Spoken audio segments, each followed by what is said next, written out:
It began with a date night. July 4, 1969, the air warm, the streets quiet, the sky above Vallejo, California blooming with fireworks. A young couple, barely out of their teens, pulled into a secluded gravel turnout near Blue Rock Springs Park. They were laughing, distracted, unaware of the headlights creeping up behind them. A man stepped out of a car, ordinary clothes, no mask, no rush. He walked up to their window. And then, gunshots. Fast. Brutal. Methodical. Within seconds, one life ended. Another clung to the edge of death. The killer didn't take anything. Not money. Not jewelry. He just disappeared into the night. Then came the letters.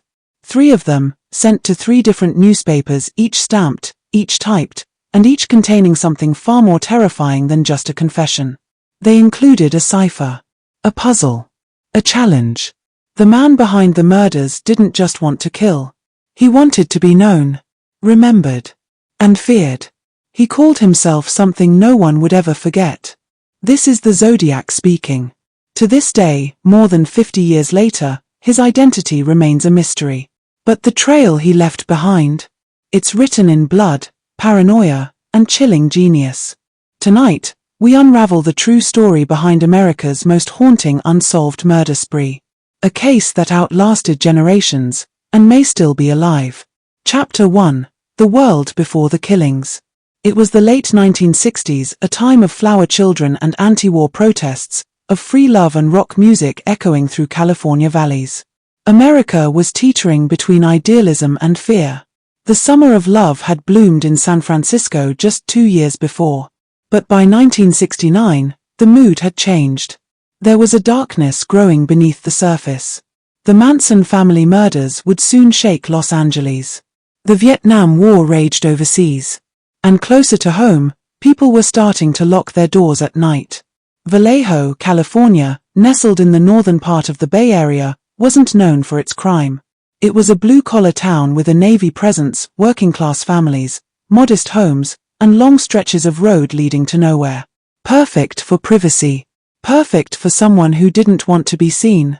And it's here that the story begins, or perhaps doesn't. Because the man we call the Zodiac may have been stalking for far longer than anyone realized. Some researchers believe his crimes didn't begin in 1969, but years earlier. A cold December night in 1968, for example. Just outside of Benicia, on Lake Herman Road. A quiet stretch of 2-lane blacktop. No lights. No witnesses. 2 teenagers, Betty Lou Jensen and David Faraday, had pulled over for a quiet moment together. They never made it home. Betty Lou was found lying in the gravel, 5 gunshots in her back. David was slumped near the car, a single bullet to the head. No suspects. No motive. No one noticed the car that pulled up beside them. At the time, police thought it was just a random act of violence.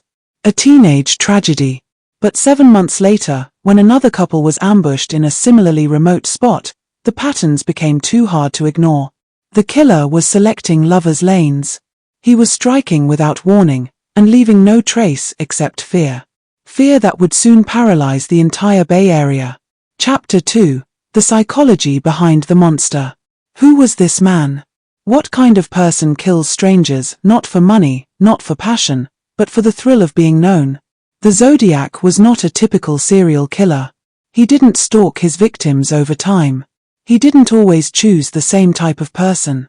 But he craved something more intoxicating than power or control. He craved recognition. His letters were not rants. They were performances.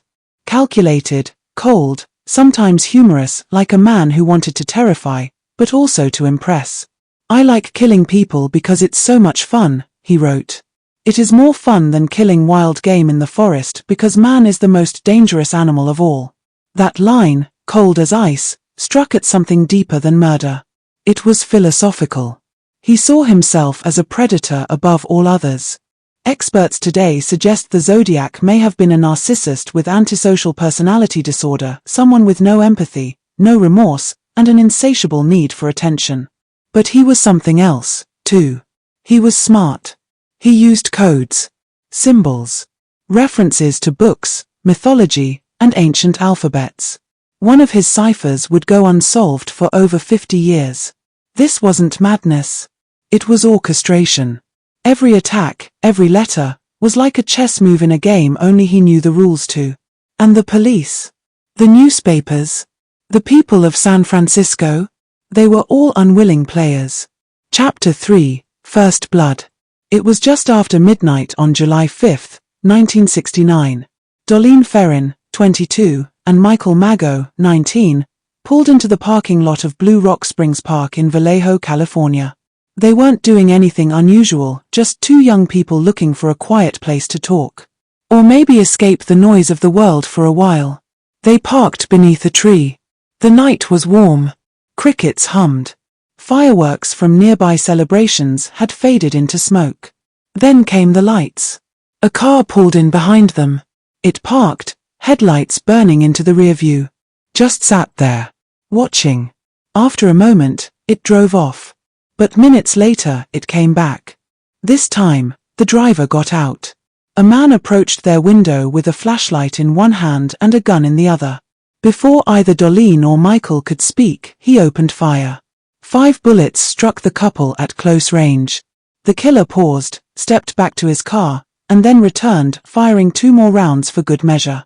Darlene was hit multiple times. She would not survive. Michael, somehow, lived. Barely.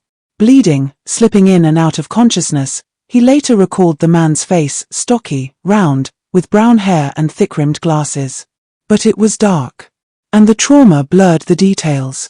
40 minutes later, a phone rang at the Vallejo Police Department. The voice on the other end was calm, almost cheerful. "I want to report a double murder. If you will go 1 mile east on Columbus Parkway, you will find kids in a brown car. They were shot with a 9mm Luger.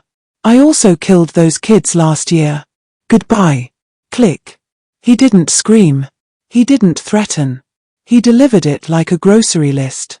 Investigators raced to the scene and found the horror exactly as described. But more chilling than the crime itself was the certainty in his voice. He wasn't guessing. He knew exactly what he'd done. And he wanted them to know it too. The killer wasn't hiding. He was just getting started. Chapter 4, The Killing Spree. The next letter came less than a month later. 3 copies, mailed to the Vallejo Times-Herald, the San Francisco Examiner, and the San Francisco Chronicle. Each one contained an identical message, typed in precise block letters. Inside, a confession, a challenge, and a cipher. The killer demanded his message be printed on the front page or else, he warned, more people would die. Attached was a strange block of letters and symbols, what would later become known as the 408 cipher. A code. He signed off with a new identity. "This is the Zodiac speaking." It was the birth of a name that would haunt California and the world for decades to come. Soon after, the cipher was cracked by a husband and wife amateur cryptography team. It revealed something chilling, but not shocking. "I like killing people because it is so much fun. It is even better than getting your rocks off with a girl." There was no name. No identity. Just a manifesto of bloodlust. And it wasn't over. September 27, 1969, Lake Berryessa. A warm, sunny afternoon. College students Brian Hartnell and Cecilia Shepard were relaxing on a blanket beside the water, far from the noise of the city. Then, without warning, a man approached. This time, he wore a bizarre costume all black, with a hood covering his face and a symbol on his chest. It was a white crosshair, a circle with intersecting lines, like a sniper scope. He carried a gun and a knife. Calmly, he told them he was an escaped convict. He needed money, a car. Just follow instructions and they'd be fine. He bound them both with rope. Then he stabbed them. Repeatedly. 10 times for Cecilia. 6 for Brian. He left them bleeding on the ground and walked away as if nothing happened. Before he disappeared, he took a pen and drew the crosshair symbol on the side of Brian's car. Underneath, he wrote the dates of his past killings, and now added this one. Cecilia died 2 days later. Brian survived and gave police their first clear description of the killer's voice and method. The costume. The lie. The symbol. It was a ritual now. A performance. The Zodiac wasn't just killing people. He was writing his legacy in blood. October 11, 1969, San Francisco. The Zodiac broke his pattern. He didn't go after couples this time. He hailed a cab. Inside was 29-year-old Paul Stein, a cab driver working the late shift in the city's Presidio Heights neighborhood. Paul picked him up, drove him a few blocks, and was shot in the head at point-blank range. The killer didn't flee immediately. He calmly wiped the cab down, tore off a piece of Paul's blood-soaked shirt, and vanished into the night. Teenagers in a nearby window watched it unfold and called the police. Officers responded within minutes, but due to a dispatcher error, they were told to look for a black suspect. The man they passed on the sidewalk, white, stocky, with glasses, was ignored. It may have been the Zodiac. Days later, the Chronicle received another letter, this one containing that same piece of Paul Stein's shirt. Proof. A trophy. He was mocking them now. And he was winning. Chapter 5. The Investigation. Police were now racing against time.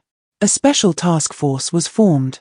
The San Francisco Police Department, the FBI, and local jurisdictions all coordinated to stop a man who was unpredictable, uncatchable, and clearly enjoying the game. Hundreds of suspects were questioned. Thousands of tips were chased. But the Zodiac was always one step ahead. His letters kept coming. Sometimes taunting. Sometimes rambling. Sometimes packed with ciphers some never decoded to this day. He threatened to bomb school buses. To pick off children at random. He described explosive devices in detail, even included diagrams. Panic spread. Parents in the Bay Area stopped sending their kids to school. School buses were shadowed by patrol cars. People scanned rooftops. The fear was no longer just at night. It was everywhere. And yet, he didn't strike again. Not officially. But the letters, they didn't stop. One of the most infamous arrived in 1970, containing a chilling phrase. "My name is," followed by another cipher. It was never solved. Another letter included a scorecard. Me equals 13, SFPD equals 0. He was keeping count. By now, amateur sleuths were joining the hunt. Journalists. Codebreakers. Conspiracy theorists. Everyone wanted to solve the mystery. But the deeper they looked, the more tangled the case became. Red herrings. False confessions. Hoaxes. And one man who may have been the real killer, but was never charged. Chapter 6. The Arrest. Except, there never was one.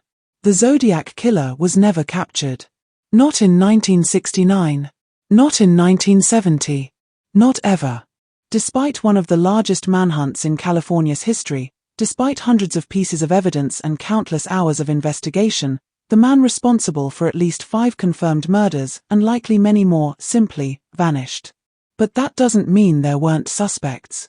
There was one man, in particular, who seemed to check every box. Arthur Lee Allen. He was a former elementary school teacher in Vallejo. Fired for inappropriate behavior with children. Lived near several of the Zodiac crime scenes. Owned a Zodiac brand watch, the very watch that bore the same symbol the killer used to sign his letters. He told friends he wanted to kill couples. He made cryptic jokes about disguises. He matched the physical description given by surviving victims. He even told people he would one day commit crimes and call himself Zodiac. In 1971, police searched his trailer. Inside, they found bloody knives, small animals in jars, and disturbing writings. But nothing directly tying him to the murders. No fingerprints. No DNA. No gun. Years passed. Allen remained under suspicion. He even agreed to polygraphs and passed. In 1992, just as interest in the Zodiac case was surging again, Allen died of a heart attack. His death didn't close the case. If anything, it reopened it. Because if Arthur Lee Allen wasn't the Zodiac, then the real killer was still out there, and might still be watching. Chapter 7. Trial and Sentencing. There was no trial. No cross-examination. No confessions from the stand. No justice. The The Zodiac case is one of the rare instances in American history where a serial killer not only evaded capture but seemed to revel in the silence left behind. Law enforcement couldn't try who they couldn't catch. But courtrooms were filled anyway by the families left behind. Parents of teenage victims. Siblings who had to grow up without answers. Survivors who lived with the trauma of that night replaying in their minds for decades. All without closure. Some tried to take matters into their own hands, pushing for civil cases, lobbying for reopened investigations, pursuing private DNA testing. But without a name, without a face, justice remained out of reach. The Zodiac didn't just kill people. He stole resolution. And in doing so, he became a ghost. Not just of a man, but of justice unfulfilled. Chapter 8. Aftermath and Legacy. For more than 50 years, the Zodiac has haunted pop culture. He inspired movies, books, even video games. His letters, his ciphers, his symbol, they've become part of the true crime mythos. His story was immortalized in David Fincher's Zodiac, 2007, where the mystery was portrayed not as a monster hiding in the dark, but as a question with no answer. And the impact went beyond media. The Zodiac case changed how police departments collaborated. It introduced the public to criminal profiling, forensic linguistics, and the earliest whispers of behavioral analysis. It also changed how we fear. Before the Zodiac, people feared specific monsters, burglars, gangsters, home invaders. But the Zodiac was invisible. He could be anyone. Your neighbor. The man behind you in the grocery line. That guy reading the paper next to you on the bus. The only thing he ever revealed was how much power anonymity can have. To this day, armchair detectives are still decoding the final Zodiac ciphers. In 2020, a team of private citizens finally cracked the infamous 340 cipher, sent to the Chronicle in 1969. It read, in part, "I hope you are having lots of fun in trying to catch me. I am not afraid of the gas chamber." 50 years later, and he was still taunting from the grave. Or was he? Because here's the most haunting part. Some believe he's still alive. Watching the documentaries. Reading the theories. Laughing at the mistakes. And still wearing that watch. Chapter 9. Deeper Themes and Psychology. What makes the Zodiac Killer different from other serial murderers is not just that he evaded justice. It's that he wanted to be a legend. Most killers hide in shame.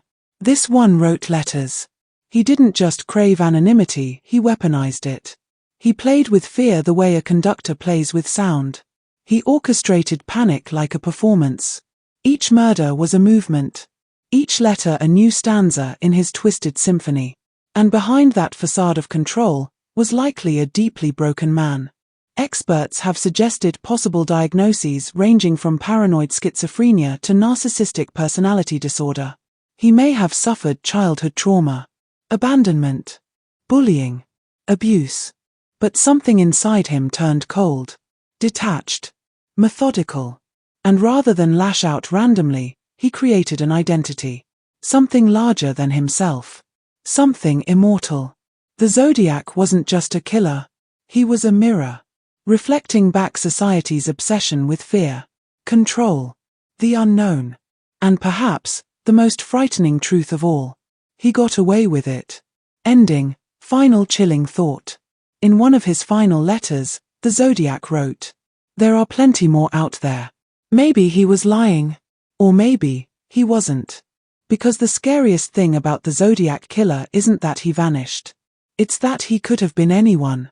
A father. A neighbor. A teacher. A man blending into the crowd. And that, somewhere in the dark archives of forgotten evidence, there's a name. A fingerprint. A truth we're not ready to see. This is the Zodiac speaking. And maybe, he still is."